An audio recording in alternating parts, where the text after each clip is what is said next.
The university lecturers are not happy with the comments of the Minister of Labour and the interview granted to China Television, and they're reacting already on the FG stands on the ASUU strike. We hear from the ASUU president tonight.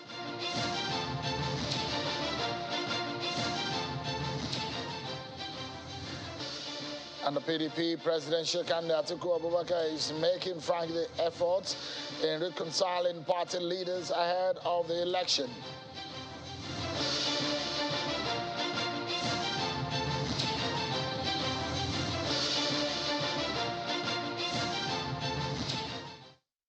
A warm welcome to you, everyone, wherever you may be watching across the globe.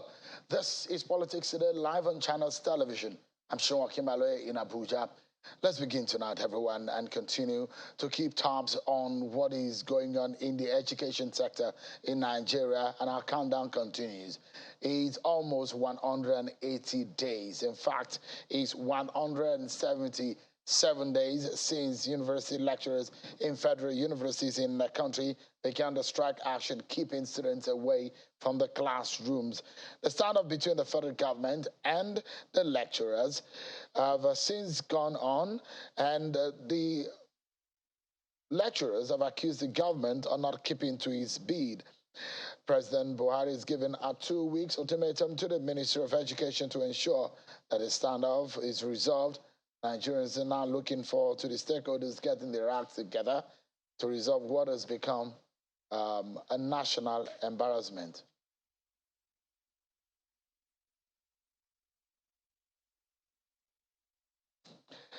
Well then, let's tell you that the presidential pardon granted to some Nigerians, especially two former governors who have been jailed on the grounds of corruption, have now come to fruition. Now today, two former governors, governors of Plateau State and Taraba, Senator Joshua Dariye and his colleague, Mr. Jolly Keyamo, have been released by the Nigerian Correctional Service. Both former governors were serving jail term for corruption allegations until they were granted presidential pardon by President Muhammadu Buhari a few months ago. The Council of State had approved the pardon alongside 157 other convicts in April this year. The two former governors were convicted by Justice Adebukola Banjoko of the Federal High Court in Abuja in 2018. There's a lot of reactions generated by the comments made by Mr. Festus Keyamo, a senior advocate of Nigeria, the Ministry of State for Labor, and who was recently appointed as a spokesperson to the APC presidential candidate Bola Tinubu. He made comments on several national issues, including ASUU strike, and of course the ongoings in the presidential race. The PDP is reacting, ASUU is also reacting. We get some reactions on those comments tonight on the program. Stay with me, everyone, because when we come back from serving you political roundup, we'll get talking about all of those.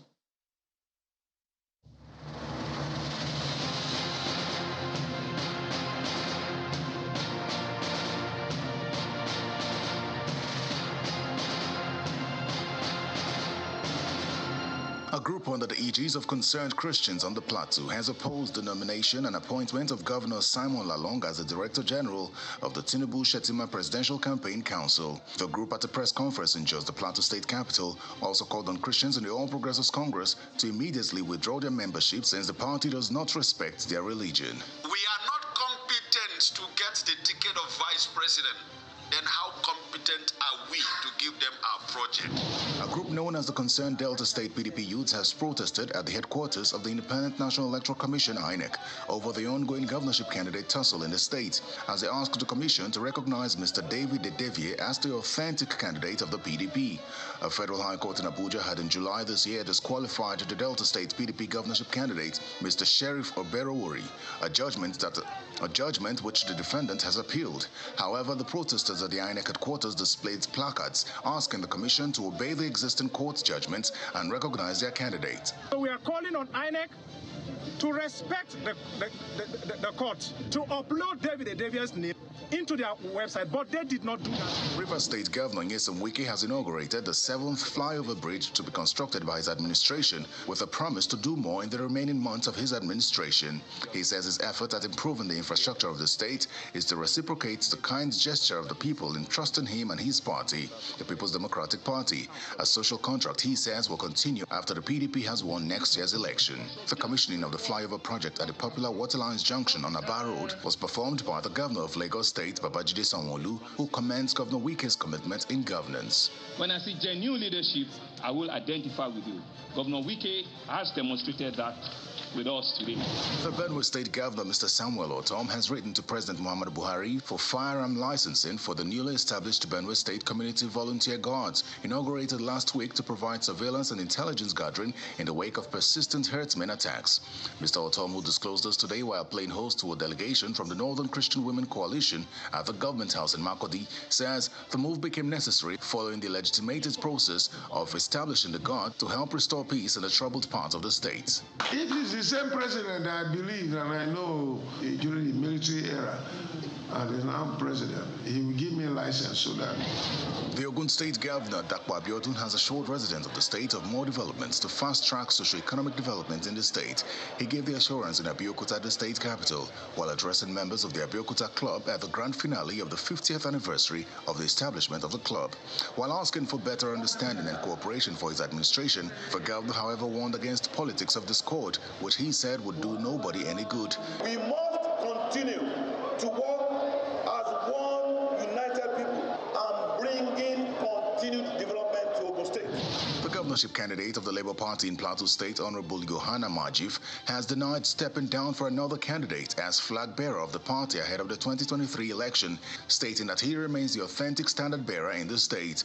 Honorable Majif stated this in Jos following news making the rounds that he had been replaced after his voluntary withdrawal from the race and arrested by the police. A letter had earlier emerged from the National Secretariat of the party indicating that the Plateau State chapter should conduct another governorship primary, after which Dr. Patrick Dakum emerged as the new candidate. And the All Progressives Congress Forum of People with Disabilities is asking the Independent National Electoral Commission to publish the names of persons with disabilities voters who registered in the concluded voters registration exercise. In a communique issued at the end of the maiden APC PWD's National Summit for state, zonal and national leaders in Abuja, the group notes that it is working to create a directorate for women and children with disabilities to give them a sense of belonging. The group is also throwing its weight behind the presidential candidate of the All Progressives Congress, Asiwaju Bola Tinubu, as it appeals to state governors to pay attention to the welfare of persons with disabilities in their states.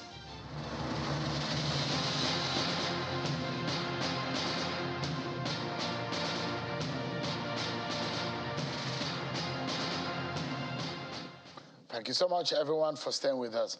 So last week, Friday, on the program, Mr. Festus Keyamo, SAN, who was announced last week as a spokesperson of the Tinubu and APC Presidential Campaign Council, was on the program. And some of his views have been getting heated responses.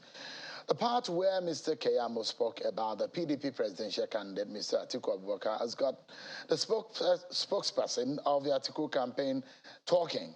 Senator Dino Melaye had gone on social media to respond. But let me remind you, in case if you did not catch the program last Friday, of some of what Mr. Festus Keyamo said. Take a listen to him. It's about records. Beyond all the noise, it's about what have you done and what have I done. We are going to put it on the table. We are proud of his record that he has achieved, whilst he was in public office. We are extremely proud, and nobody, I repeat, nobody comes close to Asiwaju's records in public office in the last 23 years, or 22 years in Nigeria, or 23 years now in Nigeria. Nobody comes 100 miles close to his records. He's one of the easiest candidates to sell, and we are going to sell him, and we're going to sell him, and we're going to sell him. Well, the portion I would love you to hear was the portion where he said, in fact, the Labour Party candidate, Peter Obi, comes ahead of Atiku Abubakar. And that looks to me like something that got Mr. Senator Dino Melaye talking. He got him infuriated. And you perhaps will hear for yourself in case you're not on social media, or you are not able to catch what Senator Dino Melaye said on social media, I'd like you to listen to what Dino Melaye said. You don't even understand the rudiments of politics and democracy. So you are unfit, incompetent to discuss democracy, politics, not to talk of our highly respected Atiku Abubakar. But this is not a day to talk. I challenge you to a debate, and when we sit down, then I will break you like this, break you into pieces. Unfortunately, I'm doing this over social media, but I wait for an invitation by ASUU or any other platform to sit down with you so that I will expose your ignorance and I will expose you to Nigerians and know how empty you are. That is the response of Senator Dino Melaye on social media. Of course, Senator Dino Melaye, I assure you, will be on the program, and definitely is going to be in the next few hours, in the next few days. And of course, we will then see an engagement, because as far as we're concerned, it's going to be about issues and issues that concern Nigerians. That is what the engagement will be all about. Now, it wasn't only that aspect of Mr. Keyamo, that speech or response that got people talking. When the minister spoke about the ASUU strike, it got a lot of responses too. Let me remind you of what the minister said on that.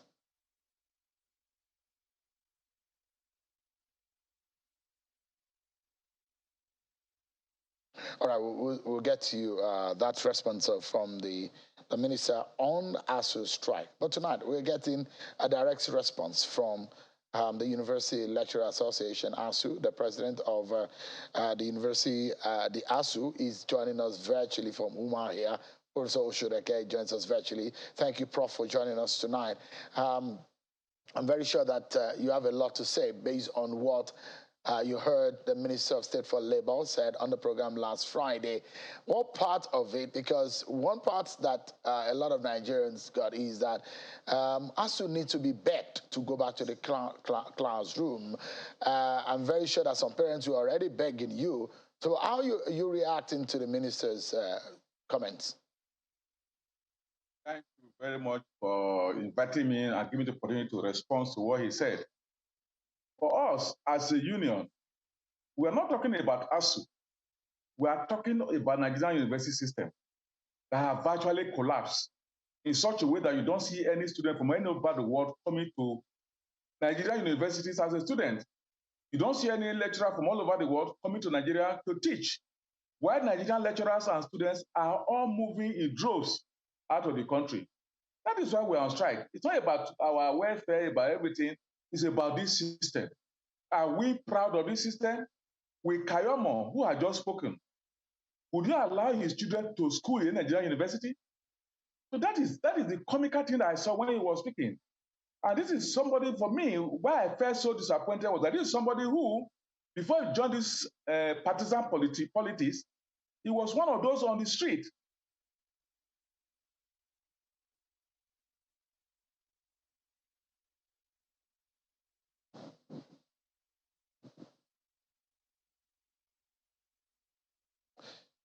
It seems that there seems to be some connection issues with Professor Emmanuel Oshodeke, but some people might be wondering, what are the demands of ASUU? Why is ASUU not reneging or going back on their, or not going back to the classroom? Because recently, in the beginning of this month, ASUU has said that they will extend the strike action until the federal government allow the federal government to put it out in order for them to be able to get their demands. So if you're wondering, what are the demands from ASUU? Let me remind you. Part of it is about the manner in which their wages and their salaries are being paid, the modalities, the payment of the end academic allowance, the revitalization fund, the replacement of the payroll system, the IPs, to be replaced with UTAS, which is what the university lecturers are also proposing. The funding of universities, they have also argued that that is insufficient, and the reasons why the level of education remains how it is, and the reason why there is a huge brain drain. The university lecturers are also asking for university autonomy and academic freedom. These are some of the demands by ASUU. Unfortunately, it appears that we're not able to connect with Professor Shodeke, but we will get to him no matter how much minutes that we have with him, as soon as he gets back and the connection is better. But let's move on to some other issues. The PDP, there's a lot that is happening internally with the People's Democratic Party, and you must have heard about the reconciliation process. Last week, Professor Jerry Ghana, one of the founding fathers, seems to be in the middle of all of the reconciliation effort. In fact, there was reports that the candidate of the PDP, Atiku Abubakar, met the home of Professor Jerry Ghana with Governor of Rivers State, Wike. But what has become of that? How far has that come?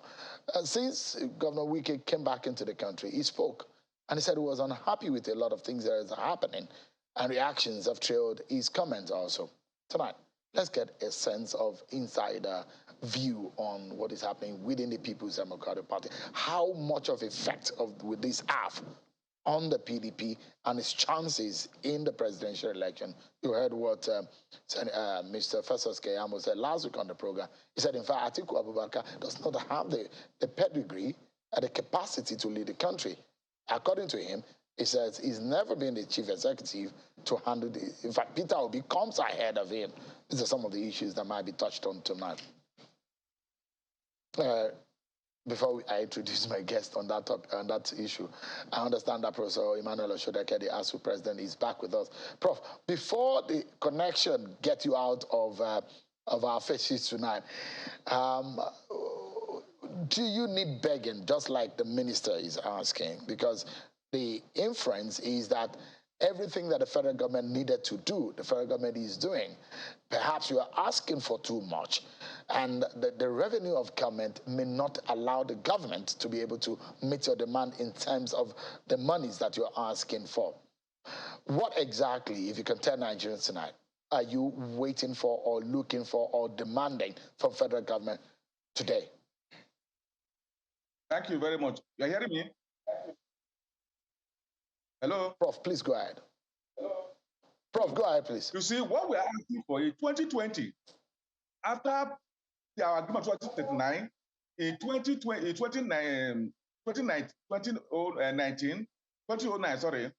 in 2020, we signed a memorandum of understanding that indicated what we expect government to do to ensure that university moves forward.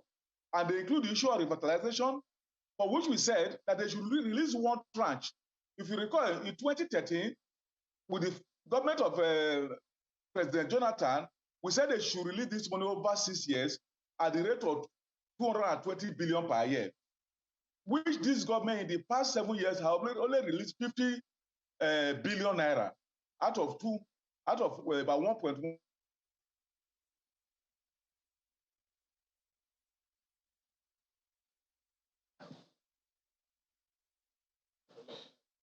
I guess we'll find a way to get Professor Shodeke to our studio. The network isn't just our friend tonight. All right, let's move on. Let me introduce you to my guest tonight. Honorable Solomon Bob is a member of the House of Reps, a chieftain of the People's Democratic Party. He's a lawmaker representing Rivers State in the National Assembly. Thank you so much, Honorable, for coming tonight. Thank you, Sean. And I have Mr. Frank Shohaiba. He's a special advisor on public communications to Alhaji Atiku Abubakar. Thank you so much for coming tonight. Sean, thank you. Good to be here. Honorable, give us a sense of what is happening. This reconciliation, what exactly is it about? Well, I think that obviously there would be no need for this kind of discussion if there hadn't been obvious, bad faith on one side. Okay. The bad faith I'm referencing is in connection with the kind of disinformation they've been putting out, since the process that concluded the convention, ended. They have seemed to, come to the public with a lot of, pejorative commentaries, some denigrating comments by those I would consider, the candidates' frontmen. And the candidate himself too also got himself embroiled in some of those shenanigans by his, utterance in his outing authorized news. I watched that. And even the day he unveiled Okowa, I watched it. That speech read like a diatribe against Governor Wike. I was really surprised. So what we are seeing now, this rift is basically what was orchestrated by one side. The governor had no issues, and he still has no issues, frankly. What you've been saying in the media about, so he's going to leave the party, he's agreed because, he wasn't picked as a running mate. Let me just address that straight away. The governor never wanted to be running mate to Atiku. Really? He never wanted. He never asked for it. Well, it came from that camp itself. He never asked for it, never lobbied for it. That is true, they won't tell you. So it just seems as though there is an obvious attempt to denigrate him, demean him, demystify him by saying, oh, after losing the election, he came back hankering for running mates. He never wanted it. Never wanted it. An offer was made to him. I can tell you that for free. Anyone who says anything contrary is taking a lie for the pits of hell. An offer was made to him. And there was cajoling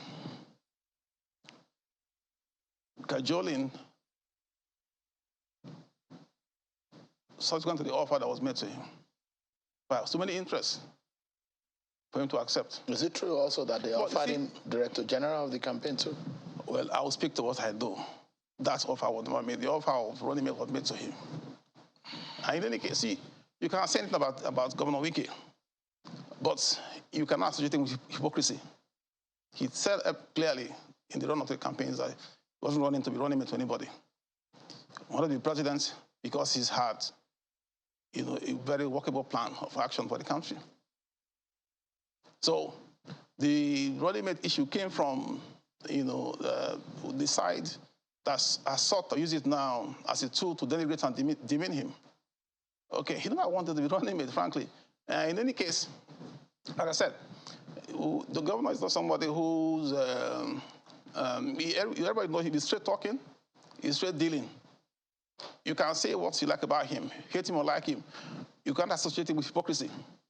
Okay, it's a different kind of politician from what we see here in our current, political milieu. So the whole reach started, with the disinformation put out there by people who should know better, and in doing that, maybe they thought that trying to put down Wike was coextensive with elevating the candidate.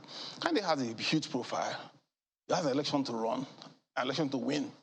Merely imagine for the primaries, you are not shoo-in for the presidency. We're not a party in power. We have many obstacles, many strictures on the way to the election. Okay, what we had to do was to, put ourselves together, not to send out comments that, tended to divide the party. Atiku's frontmen were all over the place, making all kinds of denigrating comments. I can mention former Governor Lamido. I can also mention, as a matter of fact, I had an article written on this in June. I can also mention Babangida Aliyu. I wrote about this in June. Some of these things I found them really offensive and appalling, even as a non-combatant, so to speak. But you see, politics is local. I have to have first, a party that works in my state if I can look far afield into the presidency. And I think the presidency does not mean anything personally to me. I'm a party man, all right, but it doesn't mean anything to me personally. You could be president and then for 8 years or 4, I won't go to Bila. I have nothing to do there. As a matter of fact, my job is the House of Reps, in National Assembly. Okay, my job is not to go and, kowtow to a president or make myself, another cheerleader in the presidency. No, My job is to, I'm a constitutional lawyer. I know what it means, what the doctrine of separation of power means, and the analogous principle of checks and balances. My job is to put the fire on their feet, okay? So the whole thing started with the lack of good faith. The governor he was reticent all through, not a word, not a word. And when he came back recently, he only said, well, I have things to say, I haven't said them. But some of those things, I imagine connects to the behavior, of the other side. Like I said, I laid out some of these points I'm making now in my article in June about what I consider personally very offensive and appalling. That's not how to build a party. A party, you have to be consistent ethos, truth, honesty, integrity, okay, and mutual respect. That was lacking. That was lacking. The governor had never any day said anything that suggested that he was unhappy with Atiku's emergence. Let me catch your mind back to 2018 when Atiku emerged. No person in this country, no governor gave Atiku more support than Governor Wike. He gave him more support after his candidate for the primaries failed to get it. He gave Atiku more support than any governor in this country in every sense you can consider. He gave no preconditions to give those supports. So why would he give preconditions now? Okay, I think he's just put off by the attitude, some of the braggadocio and, the devil may care attitude of the other side, the arrogance, the hubris. You see it everywhere. You see it everywhere.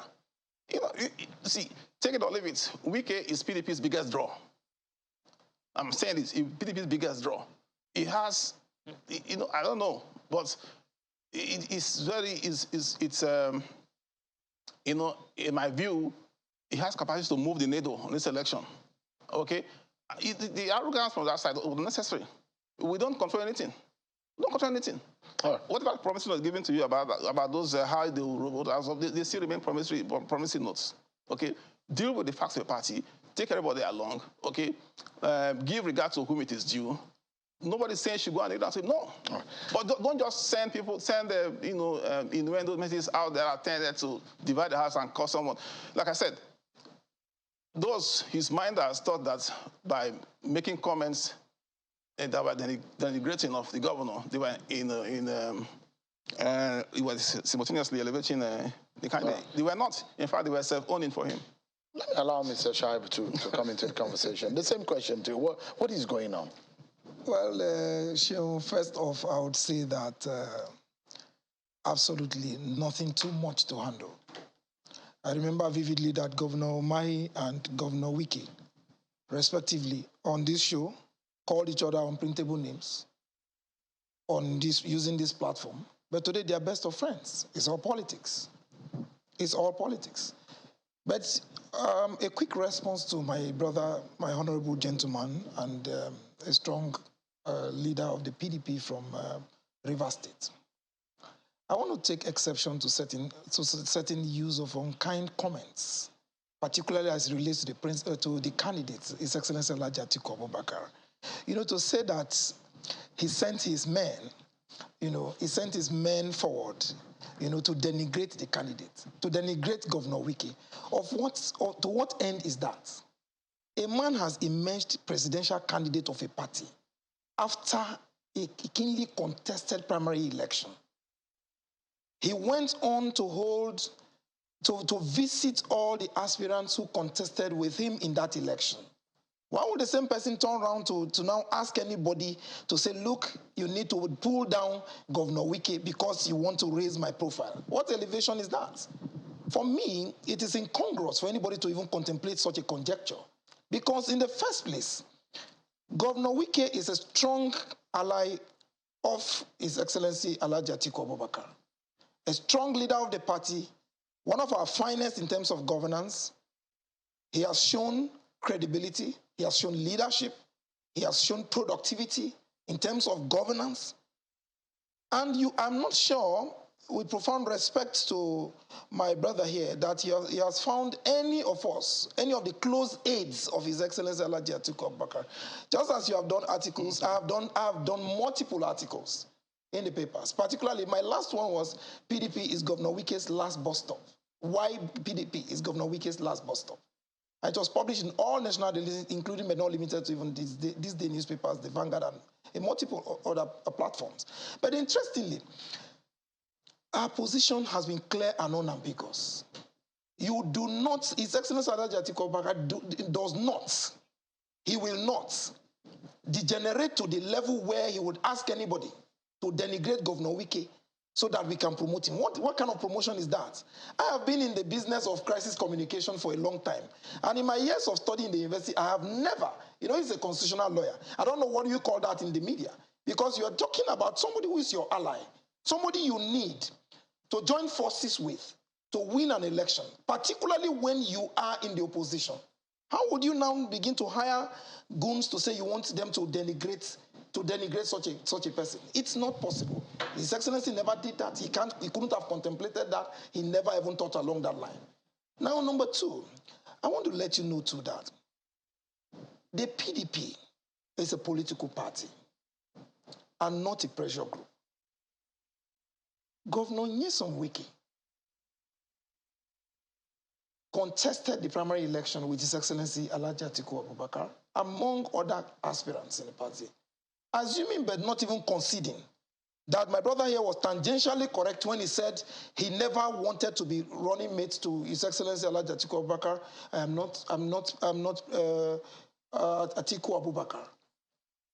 And I will not sit here to say that, he either made overtures or whoever made overtures. But I know for sure that if there is anything, His Excellency, the presidential candidate, had the prerogative of choosing who his running mate should be. And that he did not even concede to anyone. The only thing he did was that, look, he elected to be democratic about it. I said, come on, guys, we are one big family. Let us have a discussion. A committee was set up by the party, and all that went on. I may not even want to go into the details because for the purpose of where we are now in the reconciliation process, I would want to say that it will be a major distraction. Because for us, we have deep respect for Governor Nyesom Wike. His Excellency does same, and he has never, as a person, denigrated him.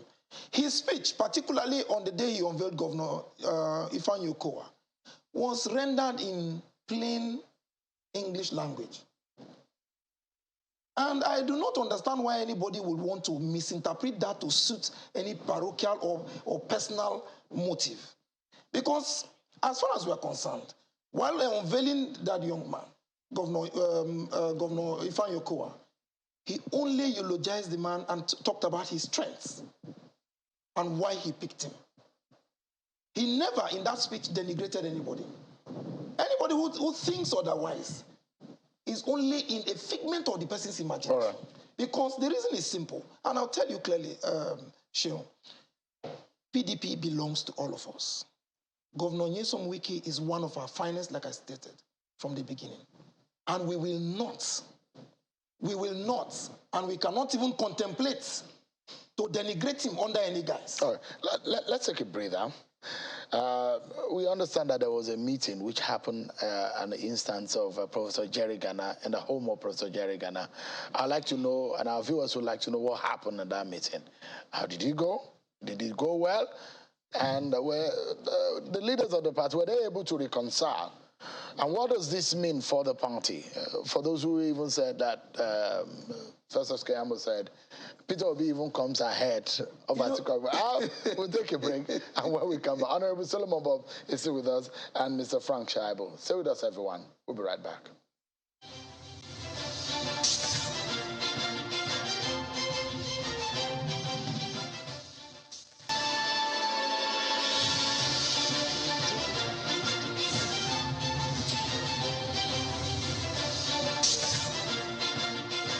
Thank you so much, everyone.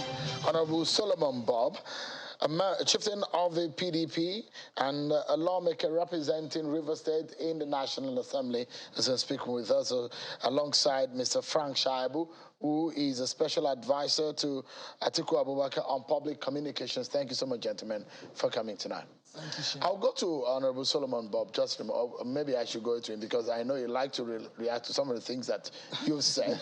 A few things about the choice of words that both parties are not quite happy about. Honorable.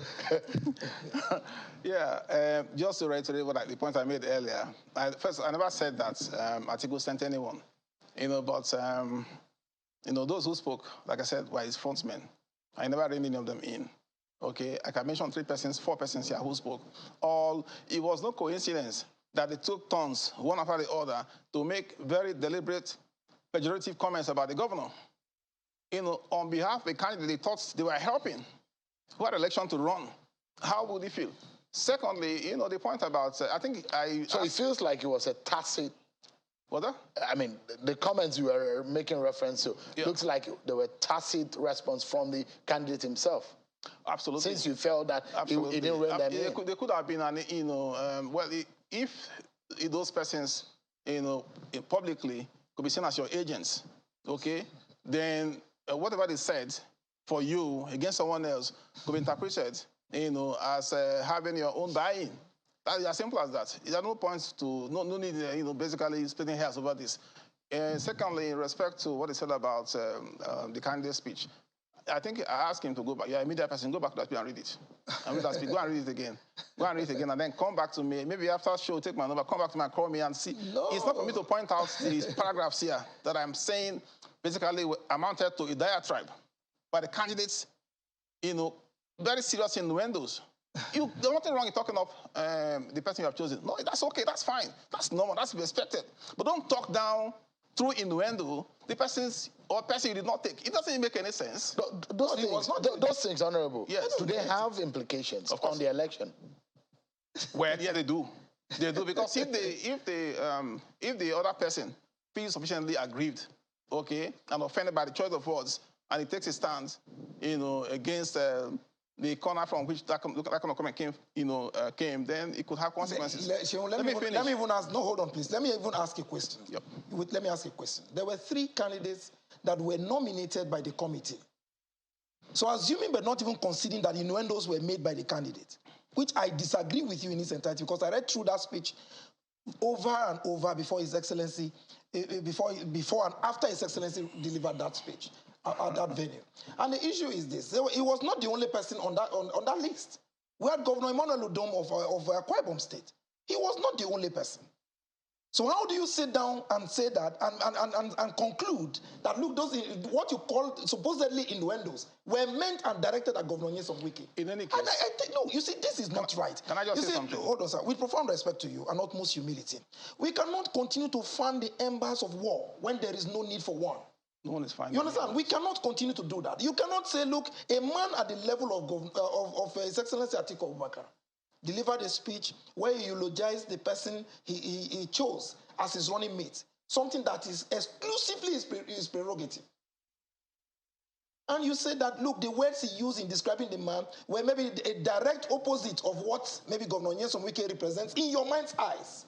And then at that point you now begin to raise issues out where there are no issues. You see, the truth of the matter is this: Governor Nyesom Wike's ambition had some persons, or any other person for that matter. If I want to be president today, my ambition, I will have people whose interests will be buried in my ambition.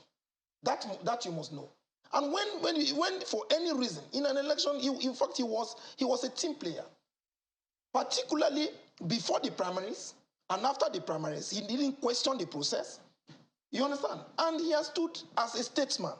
Unfortunately, we've considered, I see to this as those around him keep interpreting what they perceive as wrong comments, innuendos, and whatever name they call it. You understand me? To provoke His Excellency. You are talking about some persons who made comments and all that. Governor Sule Lamido, for instance, is a former governor. Is that anybody want to manipulate to say, go and say this? Or Babangida Aliyu? Or it's just like when Governor Tom was on Arise TV to pass comments and cast aspersions on His Excellency Atiku Abubakar. I'm not sure he saw any of us go on air to respond to him. No, we are party men. We listen to him. And we decided to have a conversation. We won't do that. We won't respond to that. You see, there is a language that befits the status of someone who has risen to the position of governor. And there's a language of area boys. If anybody, for instance, elects to use any reckless language on Governor Wike, His Excellency Governor Nyesom Wike, we will object to it. We will not accept it. He's a leader of the party. He's somebody we love. He's somebody we celebrate. He's somebody we acknowledge in the party and in the Atiku Abubakar campaign, in the Atiku Abubakar immediate team. And we have no reason, for instance, to denigrate him. So when you say he didn't rein them in, His Excellency was not, first off, he was not even in the country at the time those perceived comments were made. But the one I objected to vehemently, and I'll tell you that, look, we can take them line by line, place them on a scale of rectitude. You are a constitutional lawyer, I'm a student of the English language. We'll take them line by line and dissect them grammatically, connotatively, and denotatively. Right. And we'll tell you that, look, he did not at any point denigrate His Excellency Governor Nyesom Wike in that speech where he unveiled Governor. So it does look to me, Honorable, that there is a miscommunication somewhere and a mismanagement of relationships. No.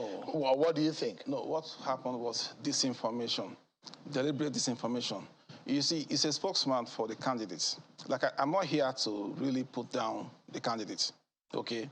I'm just here to say it as I know it. And some of the things he's saying here are basically a rehash of what the media has been saying, which is not true anyway. Oh, the committee was given assignments to recommend or to send me 3 names from which I will choose. That's not what happened. That's not what happened. The candidate himself knows that's not what happened. So I think you need to go back and get your brief correctly. To speak. Hold on. Let me finish now. When you were speaking, I never interrupted you. What brief? When I'm speaking, just let me talk, please. Please, yeah, I know this is your tough, okay? You guys like to engage in the media war, but that's not what I'm here for. I'm saying to you that the point you made about kind of being asked to choose 1 from 3 is a media rehash. There's no substance of truth to it. That's what not what exactly happened. the truth? Well, the truth is that the candidate gave the party 3 names from which to give him 1. Oh, it was Atiku Abubakar. Yes. That's information you have. Yes. That gave the party 3 names from which to give him 1. And what did the party do? The fact is out there in the public domain. You know it. You know the outcome of the party's recommendation. But in any case, let me reiterate my point here. See, I am not here to talk about, the governor not getting a running mate's position. Because like I said earlier, that's not what he wanted. He was cajoled. I won't give you the little bits, the very details of it. He was cajoled into it, basically cajoled into it.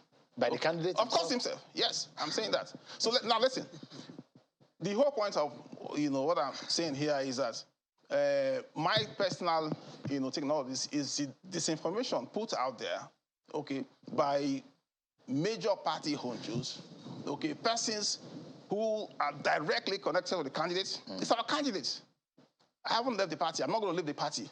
I'm not talking him down. I'm saying that if you want to build cohesion in the party and organization, you have to stand by truth, honesty, integrity, and mutual respect. All right. Let me ask Mr. Shaibu. Yes. There was a meeting at the instance of Professor Jerry Ghana. There was a meeting actually at the Rivers Governor's Lodge. That meeting had former governors and present sitting governors of the PDP. After that meeting, Professor Jerry Ghana was the one who gave a press conference. He said, look, there are efforts that have been made to reconcile every force that are unhappy and divided and all of that. There was another meeting, I think it was on Thursday or Wednesday, at the instance of Professor Jerry Ghana, at Professor Jerry Ghana's home. It wasn't a meeting that was really open to the public, but we got the information that meeting held. What happened? Reconciliation. Reconciliation. Who were those that were there? No, the process of reconciliation started. No, who were between those that were there? Wike and His Excellency Mr. Shaibu, who were those that were at that meeting? Well, I know for sure that His Excellency Atiku Abubakar was present. Okay. Yeah. Who else was there? I know too for a fact that Governor Nyesom Wike was there. Who else? I don't know. It's not my job to do that. But what I know is that the meeting held and reconciliation is ongoing. So what happened? I said reconciliation is ongoing. They just began the process of reconciliation. But was it a positive meeting? Oh, it was positive. How come They both came out smiling. Oh, well, I mean, we've seen political meetings. They came out smiling. Is that information you have, Honorable? Yeah. That meeting was positive? Yeah, it was positive. You know, basically, I think that there was nothing from that meeting. That meeting was basically going to be a precursor to subsequent ones. Basically, I think that, what we have here is a small rift. Okay, like I said from the beginning, caused by what you call, miscommunication, was disinformation. But in any case, we are moving forward now, and we'll see. We'll get there. Yes, we'll see what happens. Now, so moving forward. Yes. On the different divide, the Atiku, because that's obviously divided the party into factions. The Atiku side, the Wike side, and the implications are going to be dire if the party goes into the campaign without it. Now, let me allow Honorable Solomon Bob, because this is your state. There are a lot of activities. There seems to be some movement in your state, especially in the government house and in the governor's residence recently, and there are more flights into your state, into Port Harcourt recently. And these movements are mostly political movements. Yeah. So there are those questions and those who are having some kind of thinking that something unusual is happening, politically speaking. What exactly is going on? Well, nothing unusual is happening. The governor has always been, in politics, let me just use an expression now. This is not in any way to, sound immodest. In politics, in politics, this country, a governor is like a Pied Piper. Okay, it's like a Pied Piper. He attracts everything. He's attractive. He's fundamentally charismatic. So people see him, like I said earlier, he has capacity to move the needle in an electoral context. Okay? His influence transcends Rivers State. So that is why people have found him. So it's coincidental? Yeah, basically. Those moments suddenly, yeah, today, at the moment when... Yeah, I know what you're alluding to. Today you saw... Is it coincidence that you just saw... I mean, it looks so much like a political... he has always been like that. Rivers State, since the governor came on board, has been like a maker of sorts for politicians all over. When we do our project inaugurations, you see politicians from other parties, particularly APC. In the last tranche of inauguration, we had altogether about, I think last year or so, about 4 or 5 of them. Fashola, Okorocha, the vice president, name them. So it's always been like that. But the seeming rift now has tended to give a new slant. Now people think that, it's done for some other reasons. No, I think that's... No, because there were no project commissioning. Project commissioning just started. Yeah, yeah. And Nigerians were very discerning. Well, sometimes what you politicians tell Nigerians is that there is nothing until something happens, and Nigerians will keep telling you that these things are beyond rumors. And so you're telling us that those were just coincidence, not coincidence in the sense that because they were planned. They were planned. They were because the other side is feeling uncomfortable. No, they have in your party. They have no need to feel uncomfortable. Side. They have no need to feel uncomfortable. You may not tell the truth, but no. How do you mean? Hold on. How do you mean? Hold on, Sheon. I've heard from your side that there seems to be some kind of disquiet on what is happening in Rivers State. A lot of leaders from across political parties. Let me say this, and let me say it clearly. Governor Wike is like a crown prince who cannot beg for a chieftaincy title. So no matter if they like, let them move the ship of state. ASUU Rock. Let them, all of them, move in droves and go to Rivers Government House. He's one man, we know that. He's the leader of the PDP. So he would switch over to the APC because of what? So that who will become his leader? Rotimi Amechi will become his leader in Rivers? Or what? He will not do that. He's like a crown prince begging for chieftaincy title. Or a son of a landlord asking somebody asking that he wants to pay rent. It's not possible. He is a leader in the PDP. You heard what Francis Keyamo said. No, he said listen, Peter Obi, yes, I know. Peter Obi ranks ahead of your candidate. Let me tell you, and that even takes me to the fact that I want to even help the ASUU president, because he couldn't deliver his lines appropriately because of network. You know, it smacks of wretched illiteracy when a minister of the Federal Republic of Nigeria speaks in those kind of language. Yes. How would you wake up and say that parents in the first place, a man who could say that parents should beg ASUU to call off strike, has forgotten that the state of our educational system is in a bad shape. Our schools and universities are ill-funded and underfunded, or not even funded at all. Sheon, let me give you a classical example. As I speak with you, with the current approval of fresh universities in Nigeria, we have about 215 universities in Nigeria, about that figure. But the carrying capacity of our university is about 225,000 across board, both private, public, and state universities.